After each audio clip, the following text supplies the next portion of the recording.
काय तुम्ही सुद्धा दिवसातनं 4-5 वेळा चहा पिताय?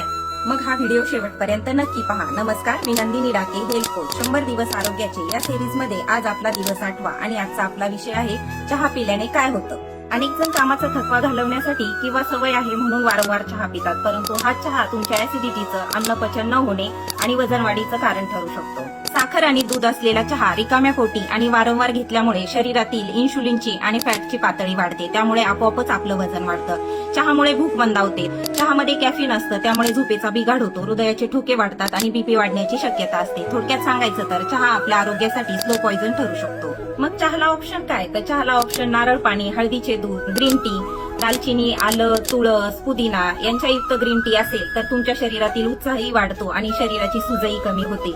तुमचं उद्दिष्ट जर वजन कमी करणं, ऍसिडिटी किंवा यापैकी दोन्ही असेल तर मी तुम्हाला हेल्दी डिटॉक्स ड्रिंकचा एक छोटासा प्लॅन देऊ शकते. त्यासाठी तुम्ही मला डीएम करा आणि नेक्स्ट व्हिडिओसाठी नक्की फॉलो करा.